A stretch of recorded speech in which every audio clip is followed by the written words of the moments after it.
दोस्तों, आज की इस वीडियो में हम आपको एक 11 साल के लड़के का ऐसा सच्चा वाकया बताने वाले हैं जिसने उत्तर प्रदेश के मुख्यमंत्री योगी आदित्यनाथ और देश के प्रधानमंत्री नरेंद्र मोदी की भी आंखें खोल दी और इन्हें एहसास करा दिया कि सच में अल्लाह की जात बहुत बड़ी है और अल्लाह जो चाहे कर सकता है। और यही नहीं, इस पूरे वाकये को सुनकर आप लोग भी हैरान रह जाओगे। इसीलिए आज का ये वीडियो आप सभी के लिए बहुत ही खास है। आप इसको आखिर तक जरूर देखें। और सबसे पहले, अगर आप भी अल्लाह की जात पर यकीन रखते हैं तो अल्लाह पाक की मोहब्बत में आप इस वीडियो को दिल से एक लाइक जरूर कर दें और मेहरबानी करके इसे शेयर भी कर दें ताकि और भी लोगों के पास में ये वीडियो पहुंच जाए। तो चलिए दोस्तों, शुरू करते हैं आज की इस वीडियो को। दोस्तों, आज जो वाकया हम आपको बताने वाले हैं, ये वाकया है 11 साल के एक लड़के का जिसका नाम अनस बताया जा रहा है। ये उत्तर प्रदेश के गोरखपुर शहर की तंग गलियों में, यानी कि भीड़ भाड़ वाली बस्ती में, जहाँ पर कचरे के ढेर पहाड़ बन जाती है, जहाँ गलियां कूड़े कचड़े से भरी रहती है, वहाँ पर रहता था।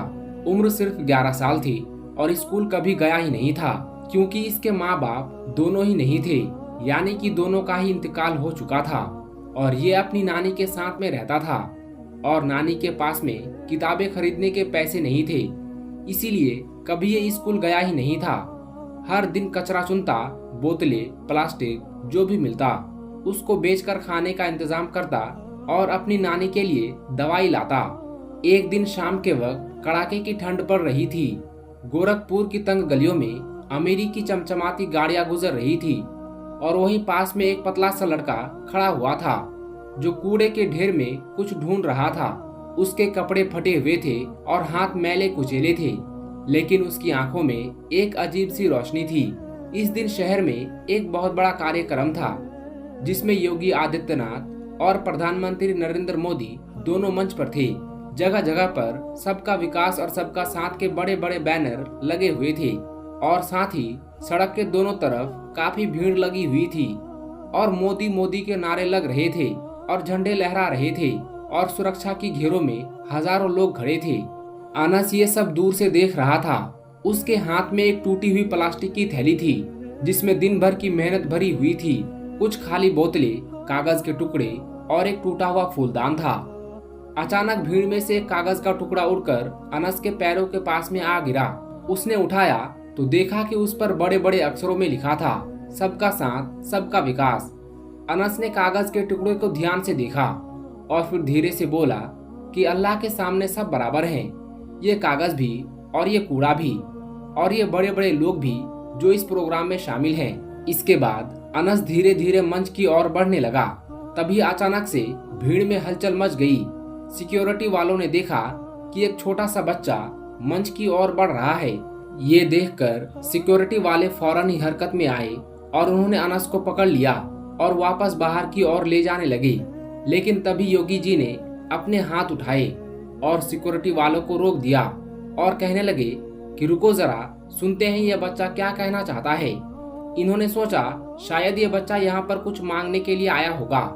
इसके बाद सिक्योरिटी वाले अनस को पकड़कर योगी जी के पास ले गए। योगी जी ने देखा कि उनकी आंखों के सामने एक 10-11 साल का मासूम बच्चा खड़ा है जिसके कपड़े फटे हुए हैं और हाथ मैले कुचेले थे। ये देखकर योगी जी ने मुस्कुराकर कहा, बोलो बेटा, क्या कहना चाहते हो। अब सबकी नजरें इस छोटे से बच्चे पर टिकी हुई थी। इसके बाद अनस के हाथ में माइक थमा दिया गया। इसके छोटे छोटे हाथ कांप रहे थे, लेकिन इसकी आंखों में एक अजीब सी रोशनी थी। इसीलिए फिर जैसे ही इस बच्चे ने बोलना शुरू किया तो इसकी आवाज में अपने आप ही एक अजीब सी ताकत आ गई। इसकी आवाज कांप रही थी, लेकिन इसके मुंह से शब्द साफ निकल रहे थे। अब अनस की मासूम सी आवाज पूरे मैदान में गूंजने लगी। अनस कहने लगा, साहब, मैं 11 साल का एक गरीब लड़का हूँ। मैं रोज कचरा बीनता हूँ। इस दौरान मैंने बहुत कुछ देखा है। मैं रोज देखता हूँ कि लोग कचरे में क्या क्या फेंक देते हैं, कभी खाना तो कभी कपड़े, कभी टूटे हुए खिलौने तो कभी पुरानी किताबें, और यही नहीं, कभी कभी तो लोग कुरान पाक के पन्ने को भी कूड़ों में फेंक देते हैं, जिसे देखकर मेरा दिल बहुत दुखी होता है। साहब, आप बड़े आदमी हो। आपकी तस्वीरें दीवारों पर लगती हैं, लोग आपके नाम से नारे लगाते हैं, लेकिन याद रखो अल्लाह की नज़र में सबसे बड़ा वही है जो सबसे ज्यादा झुकता है, गरीब के सामने भी और मजलूम के सामने भी और अपनी नफ्स के सामने भी। साहब, मैंने मेरी नानी से सुना है, मेरी नानी कहती है कि अल्लाह कुरान पाक में फरमाता है, फसब्बिर इन्नल्लाह मा साबिरीन, यानी कि सब्र करो, अल्लाह सब्र करने वालों के साथ है। साहब, आप दोनों बहुत बड़े आदमी हैं, आपकी बातें टीवी पर आती है, जगह जगह पर लोग आपकी तारीफें करते हैं, लेकिन याद रखो अल्लाह की नज़र में सबसे बड़ा वो है जो इंसान को इंसान समझता है, जो गरीब मजलूमों पर जुल्म नहीं करता है। मेरे प्यारे नबी ने फरमाया है कि सबसे बेहतर इंसान वो है जिसके हाथों से दूसरों को फायदा पहुंचे, और सबसे बुरा इंसान वो है जिसके हाथों से दूसरों को नुकसान पहुंचे। कुरान में अल्लाह फरमाता है, इन्नल्लाह मा साबिरीन, बेशक अल्लाह सब्र करने वालों के साथ है। और साहब, मैं सब्र करता हूँ, रोज भूखा सोता हूँ, लेकिन फिर भी अपने अल्लाह पर बहुत यकीन रखता हूँ। आप भी यकीन रखें, अल्लाह आपको और भी ज्यादा अता करेगा, क्योंकि अल्लाह बहुत बड़ा है। वो ना कुर्सी देखता है और ना ही तख्तो ताज देखता है, अल्लाह तो सिर्फ और सिर्फ दिल देखता है। इतना सुना था कि मंच पर खामोशी छा गई, हर तरफ सन्नाटा छा गया। फिर अनस ने कहा, साहब, मैंने कुरान में पढ़ा है कि अल्लाह तुम्हारे चेहरों और माल की तरफ नहीं देखता है, अल्लाह तुम्हारे पावर और रसों की तरफ नहीं देखता है, बल्कि अल्लाह ताला तुम्हारे दिलों को और तुम्हारे आमालों की तरफ देखता है, यानी कि अल्लाह तो तुम्हारे काम को देखता है। साहब, आप बड़े आदमी हो, आपकी बातें सब सुनते हैं, लेकिन याद रखो असल ताकत तो उसकी है जो छोटे से छोटे को भी देखता है। लेकिन अगर आप सच में सबका साथ चाहते हैं तो पहले आप मेरे जैसे गरीब बच्चों को देखिए, क्योंकि ऊपर वाला सबको एक जैसा देखता है, चाहे वो मंच पर हो या कचरे के ढेर में हो या फिर कूड़े के ढेर में अपनी जिंदगी को ढूंढ रहा हो। क्योंकि अल्लाह फरमाता है कि जो छोटों को दबाता है वो खुद को दबा रहा होता है, और जो छोटों की मदद करता है, यानी कि जो गरीबों का ख्याल रखता है, तो समझो वो मेरी मदद करता है, और कल कयामत के दिन मैं भी उसकी मदद करूंगा। साहब, याद रखो अल्लाह एक है और वो बहुत बड़ा है। वो गरीब का भी रब है और अमीर का भी, वो हिंदू का भी रब है और मुसलमान का भी। और इस बात को भी याद रखो, अल्लाह जो भी करता है वो अच्छा ही करता है। वो मेरी गरीबी में भी है, आपकी कुर्सी में भी है, बस हमें एक दूसरे का साथ देना है, क्योंकि कल कयामत में वही साथ काम आएगा। इसीलिए हमेशा इंसान को इंसान समझना चाहिए, और इंसानियत ही इस दुनिया का सबसे बड़ा धर्म है। इसके बाद अनस ने अपनी आखिरी बात कही, अल्लाहु अकबर। लेकिन उसकी रहमत से भी बड़ा उसका अदल है, यानी कि उसका इंसाफ है। वो सबको एक जैसा देखता है, वो सबके साथ में इंसाफ करता है, चाहे वो कचरा बिनने वाला हो या फिर कोई तख्त पर बैठा हुआ इंसान हो।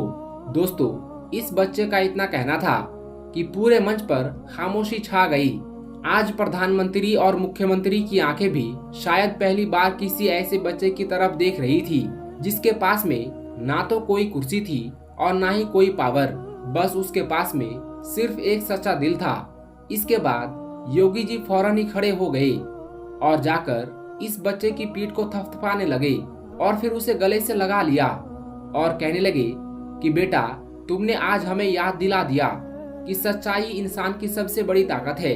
इसके बाद योगी जी ने इस बच्चे की पढ़ाई का पूरा खर्च अपने जिम्मे ले लिया और साथ ही इसकी माली मदद करने का भी ऐलान किया। ये सुनकर मोदी जी ने भी अपना सर हिलाया और फिर जोर जोर से ताली बजानी शुरू कर दी। इसके साथ ही फिर पूरी भीड़ ने भी तालियां बजानी शुरू कर दी। दोस्तों, इसके बाद अनस मंच से नीचे उतरा, लेकिन आज उसकी ये छोटी सी आवाज पूरे देश में गूंजने लगी। इसके बाद ये बच्चा वापस उसी गली में लौट गया, लेकिन आज उसके चेहरे पर एक अजीब सा नूर था, क्योंकि आज वो महसूस कर रहा था कि अल्लाह पाक ने उसकी छोटी सी आवाज को बहुत बड़ा बना दिया। इस दिन के बाद अनस की ये छोटी सी बात पूरे शहर में गूंजने लगी। लोग कहने लगे कि एक कचरा बिनने वाले लड़के ने दो सबसे बड़े आदमी यानी कि योगी जी और मोदी जी की भी आंखें खोल दी और उन्हें भी एहसास करा दिया कि अल्लाह एक है और वो सच में बहुत बड़ा है। अल्लाह ताला से दुआ है कि अल्लाह पाक हमें और आपको भी सच्चाई बोलने की हिम्मत दे, चाहे हमारी उम्र कितनी भी छोटी क्यों ना हो। और साथ ही अल्लाह पाक हमें और आपको गरीबों की मदद करने की भी तौफीक अता फरमाए। आमीन, अल्लाहुम्मा आमीन। दोस्तों, अनस की इस छोटी सी बात ने हमें एक बार फिर याद दिला दिया कि अल्लाह की कुदरत और उसका फैसला इंसानी ताकत से कहीं बड़ा है। इंसान चाहे कितना भी ताकतवर क्यों ना हो, आखिरकार उसे अपने रब के सामने झुकना ही पड़ता है। और दोस्तों, अल्लाह की कुदरत की ऐसी बड़ी निशानियां दुनिया के अलग अलग हिस्सों में आज भी मौजूद हैं, जिसके बारे में जानकर इंसान हैरान रह जाता है। ऐसी एक मुकद्दस जगह से आजकल ऐसी खबरें सामने आ रही है जिसने पूरी दुनिया का ध्यान अपनी तरफ खींच लिया है। दोस्तों, जिस पहाड़ पर कभी हजरत ईसा अलैहिस्सलाम ने अपने रब से दुआ की थी और जहां से वो आसमान की तरफ उठाए गए थे, उसी पहाड़ के अंदर अब हलचल शुरू हो चुकी है। हम बात कर रहे हैं जैतून के पहाड़ यानी माउंट ऑफ ऑलिव्स की, जो सदियों से यरूशलेम की मुकद्दस दीवारों के सामने खामोश खड़ा है। लेकिन अब इसके नीचे की जमीन टूटने लगी है, दरारें बन रही है और दुनिया भर के लोग हैरान हैं कि क्या ये वही निशानी है जिसका जिक्र हजरत जकरिया अलैहिस्सलाम की किताब में हजारों साल पहले किया गया था। कहा गया था कि जब हजरत ईसा अलैहिस्सलाम वापस आएंगे तो जैतून का पहाड़ मगरिब से लेकर मशरिक तक 2 हिस्सों में फट जाएगा। तो सवाल ये है, क्या वो वक्त अब करीब आ चुका है? क्या ये सिर्फ जमीन का झटका है या फिर कुदरत हमें आने वाले दिनों के लिए खबरदार कर रही है? दोस्तों, आज की इस वीडियो में हम इसी राज को खोलने जा रहे हैं। हम देखेंगे कि इस मुकद्दस पहाड़ के नीचे आखिर क्या हो रहा है, साइंसदान इसके बारे में क्या कहते हैं और बाइबल और कुरान की बातों में इसका जिक्र किस तरह आया है। दोस्तों, जैतून का पहाड़ यानी माउंट ऑफ ऑलिव्स यरूशलेम के मशरिक में मौजूद एक बहुत ही मुकद्दस और तारीखी जगह है। ये पहाड़ सिर्फ ईसाइयों ही नहीं बल्कि मुसलमानों और यहूदियों तीनों मजहबों के लिए एक बहुत ही बड़ा रूहानी मरकज माना जाता है। यही वो पहाड़ है जहां हजरत ईसा अलैहिस्सलाम ने अपनी उम्मत के लिए दुआएं की थी। यहीं से उन्हें आसमान की तरफ उठाया गया और यही वो जगह है जहां से उनकी वापसी की खबर दी गई है। बाइबल में साफ लिखा है, उस दिन उनके कदम जैतून के पहाड़ पर होंगे जो यरूशलेम के मशरिक में है, और वो पहाड़ मगरिब से लेकर मशरिक तक 2 हिस्सों में बढ़ जाएगा और बीच में एक बड़ी घाटी बन जाएगी। हैरत की बात यह है कि आज उसी पहाड़ पर वैसे ही दरारें दिखाई देने लगी है जो ठीक उसी दिशा में है जिसका जिक्र बाइबल में किया गया था। ये दरारें मामूली नहीं है। साइंसदानों के मुताबिक जैतून का पहाड़ डेड सी फॉल्ट लाइन पर बना हुआ है, जो डेड सी से लेकर रोम तक फैली हुई एक बड़ी दरार है। पहले यहाँ जमीन में हल्की हलचलें रिकॉर्ड की जाती थी, लेकिन पिछले कुछ सालों में जमीन के नीचे की हरकतें तेज हो गई है। इस पहाड़ के नीचे बनी हजारों कब्रें भी अब मुतासिर हो रही है। करीब 1.5 लाख से ज्यादा ईसाइयों को इसी पहाड़ पर दफन किया गया है, क्योंकि उनका मानना है कि जब मसीहा आएंगे तो सबसे पहले मुर्दे यहीं से जिंदा होंगे। इसीलिए ईसाई दुनिया भर से अपने रिश्तेदारों को यहाँ दफन करते हैं ताकि वो कयामत के दिन अपने मसीहा के कदमों के नीचे से फिर से उठ खड़े हो। मगर अब वही जमीन फटने लगी है और कुछ कब्रों के आसपास साफ दरारें दिखाई देने लगी है। दोस्तों, इस पहाड़ के ठीक सामने एक और अजीब निशानी है जिसे गोल्डन गेट कहा जाता है। ये दरवाजा सदियों से बंद है। यही वो दरवाजा है जिससे हजरत ईसा अलैहिस्सलाम अपनी वापसी पर दाखिल होंगे। तारीख बताती है कि जब मुसलमानों ने यरूशलेम पर हुकूमत कायम की तो इस दरवाजे को पत्थरों से बंद कर दिया गया ताकि कोई इससे दाखिल ना हो सके। लेकिन अगर आप इसके रुख को देखें तो वो सीधे जैतून के पहाड़ की तरफ खुलता है। और जैसे ये हैरान कर देने वाली निशानी दुनिया के सामने आई, यहूदी दुनिया में हलचल मच गई, क्योंकि वो जानते हैं कि अगर यह पहाड़ सच में फटने लगा है तो वो वक्त करीब है जिससे वो सबसे ज्यादा डरते हैं। यहूदी किताबों में साफ लिखा है कि जब उनका मसीहा यानी दज्जाल जाहिर होगा तो उसके बाद एक बड़ी जंग होगी जिसमें हजरत ईसा अलैहिस्सलाम खुद जमीन पर उतरेंगे और दज्जाल का खात्मा करेंगे। और यही वो बात है जिसने इजरायली हुकूमत और यहूदी मजहबी तबके को हिलाकर रख दिया है। और यही वजह है कि इजराइल की खुफिया एजेंसी और फौज ने इस पूरे इलाके को हाई सिक्योरिटी जोन करार दिया है। हैरत की बात यह है कि हाल ही में इजरायली हुकूमत ने जैतून के पहाड़ के बिल्कुल सामने एक नया एयरबेस बनाने का काम शुरू किया है। जाहिर तौर पर कहा जा रहा है कि यह प्रोजेक्ट सिर्फ सफर की आसानियों के लिए है ताकि ज़ायरीन आसानी से इस मुकद्दस जगह तक पहुंच सके। लेकिन मजहबी जानकारों का कहना है कि असल मकसद कुछ और है। असल में ये अपने झूठे मसीहा यानी दज्जाल के भागने का रास्ता तैयार कर रहे हैं। यहूदी रिवायतों में लिखा है कि उनका मसीहा यानी दज्जाल टेम्पल माउंट से जाहिर होगा, वही जगह जो जैतून के पहाड़ के ठीक सामने है। और जब हजरत ईसा अलैहिस्सलाम वहां तशरीफ लाएंगे तो यही वो जगह होगी जहां दोनों के बीच आखिरी जंग होगी। रिवायतों में आता है कि दज्जाल उस वक्त शाम यानी सीरिया के इलाके की तरफ भागेगा, लेकिन हजरत ईसा अलैहिस्सलाम वहां पहुंचकर उसे लुद नामी जगह पर खत्म करेंगे। हैरानी की बात यह है कि आज इजराइल बेन गुरियन एयरपोर्ट वहीं बना रहा है, यानी उसी लुद के करीब जहां ये आखिरी जंग होनी बताई गई है। अब सवाल ये है, क्या ये सब सिर्फ एक इत्तेफाक है या फिर किसी प्लान के तहत सब कुछ किया जा रहा है? दोस्तों, इस वक्त इजराइल के कई यहूदी रब्बी अपने खुतबों में अपने मानने वालों से कह रहे हैं कि जमीन में हो रही ये तब्दीलियां आसमान की निशानियां हैं। कुछ का कहना है मसीहा का जमाना आ चुका है, हमें तैयार रहना चाहिए। जबकि कुछ रब्बी ये भी कह रहे हैं कि अगर यह पहाड़ सच में फट गया तो ये हमारे अंजाम की निशानी है। इसी डर की वजह से इजराइल ने न सिर्फ एयरपोर्ट बल्कि जैतून के पहाड़ के चारों तरफ सुरंगें बनानी भी शुरू कर दी है। इजरायली मीडिया ने इस प्रोजेक्ट को नाम दिया है शील्ड ऑफ मेसी। कुछ रिपोर्ट्स के मुताबिक इस एयरपोर्ट के रनवे को इस तरह डिजाइन किया जा रहा है कि अगर जमीन के नीचे कोई झटका या दरार भी आ जाए तो भी फ्लाइट पर असर ना पड़े।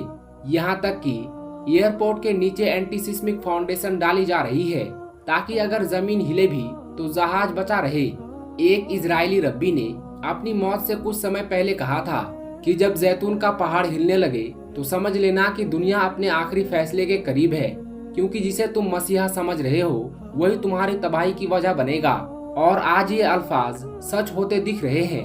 आज इजराइल के बहुत से लोग इस पहाड़ के पास जाने से भी डर रहे हैं। बाहर से इजराइल की हुकूमत शांत दिखती है, लेकिन अंदर की रिपोर्ट्स बताती है कि फौज ने इमरजेंसी प्लानिंग कर ली है। जैतून के पहाड़ के चारों तरफ फौजी चौकियां बनाई जा रही है। कई इलाकों में लोगों की एंट्री बंद कर दी गई है और विदेशी मीडिया को भी कई जगहों पर जाने से रोक दिया गया है।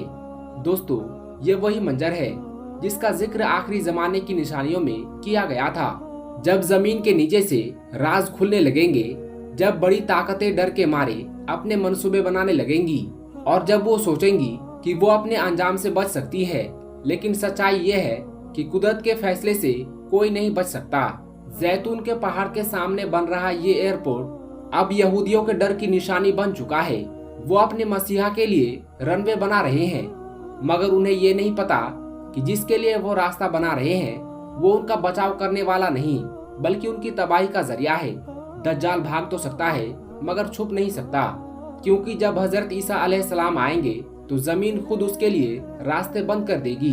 दोस्तों, ये सारी निशानियां, ये दरारें, ये डर में लिपटा इजराइल सब एक ही बात कह रहे हैं कि वक्त करीब है। बाकी दोस्तों, आपकी इस वीडियो के बारे में क्या राय है? कमेंट करके हमें जरूर बताइए। क्या जैतून के पहाड़ की ये दरारें सिर्फ जमीन की हलचल है या फिर ये अल्लाह की वो निशानी है जिसके बाद दुनिया का बड़ा वादा पूरा होने वाला है? तो दोस्तों, आज की इस वीडियो में बस इतना ही। हम उम्मीद करते हैं कि आपको ये वीडियो पसंद आया होगा। अगर ये वीडियो पसंद आया है तो वीडियो को लाइक करें, चैनल को सब्सक्राइब करें और इस वीडियो को अपने दोस्तों में जरूर शेयर करें, क्योंकि दोस्तों, हदीस पाक में वाज़ेह तौर पर यह बताई गई है कि दीन इस्लाम की बातों को दूसरों तक पहुंचाना सदकाए जारिया है और आपके इस नेक काम से बहुत सारे लोगों को अच्छी बातें मालूम हो जाएगी। तो इसीलिए इस वीडियो को शेयर करके इस नेक काम में हिस्सा जरूर ले। आज की इस वीडियो में बस इतना ही। हम मिलेंगे आपको अगली वीडियो में। तब तक के लिए अल्लाह हाफिज।